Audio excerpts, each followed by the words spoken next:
Our eyes are sensory organs that help us see things around us. In this video, we are going to study the structure of the eye and see how different parts of the eye are organized. If we focus on just the eye, it's a sphere, called an eyeball. The eyeball houses various parts of the eye and provides support to them. The main parts of the eye are sclera, cornea, iris, pupil, islands, retina, optic nerve, and ciliary muscles. Additionally, there are two materials, called aqueous humor and vitreous humor. Let's study all these, one by one. Cornea and sclera are adjacent to each other and define the shape of the eyeball. The bulged portion is called the cornea. This is the first part of the eye that receives light rays emerging from an object before light enters the eye. The portion between the cornea and the lens is filled with liquid. This liquid contains 99.99% water and 0.1% vitamins and proteins. It provides nutrition to cornea, lens, and nearby areas. It also keeps the eye moist and protects it from dryness. Coming back to eyeball, this colored part is known as iris. The color of the eye, that is black, brown, blue, green, etc., is the color of the iris. This color is the color of the light reflected by the iris. This means, if eye color is blue, the iris reflects blue color. The iris has a small aperture in it. It's called the pupil.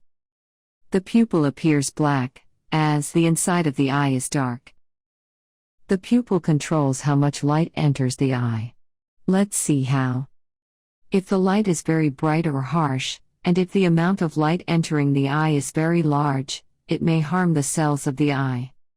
Hence, the amount of light entering the eye must be controlled.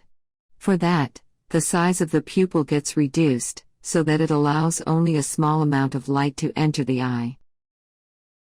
On the other hand, if the light is dim, more amount of light should enter the eye to see the things clearly.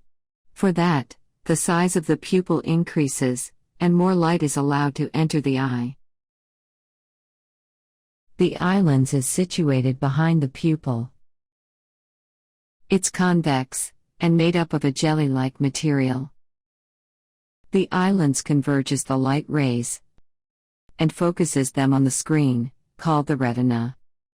When light rays reach the retina, light-sensitive cells on the retina get activated, and a clear image is formed.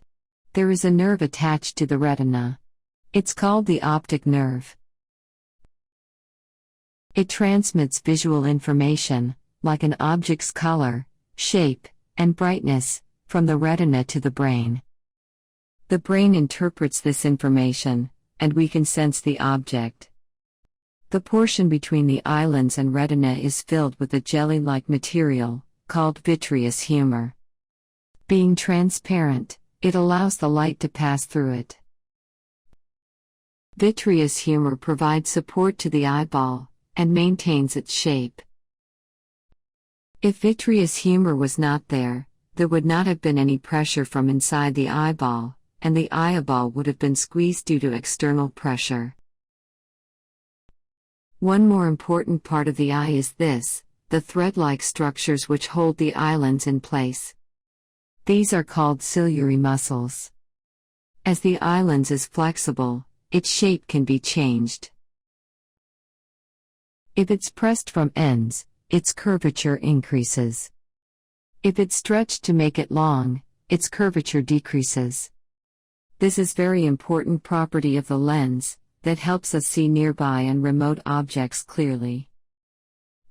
Let's see how the eye lens adjusts itself to make it happen. When the object is far away, rays emerging from it are almost parallel to each other. The lens converges them. But as these rays are refracted only by a small amount, they get focused behind the retina. We know that, to see the object clearly, its image has to be formed on the retina. So the lens gets elongated, its curvature decreases, and ciliary muscles relax. As a result, the rays get focused on the retina, and we can see the object. If the object is closer to the eye, the rays coming from it are divergent. The lens refracts them by large amount, and hence, they meet in front of the retina. To focus them on the retina, the lens gets pressed from both the ends by ciliary muscles. As a result, it bulges, and its curvature increases. Due to this, the rays get focused on the retina, and we can see the object. This means, the ciliary muscles can change the curvature of the lens to see the object at any distance, within the normal range. This property is called the power of accommodation.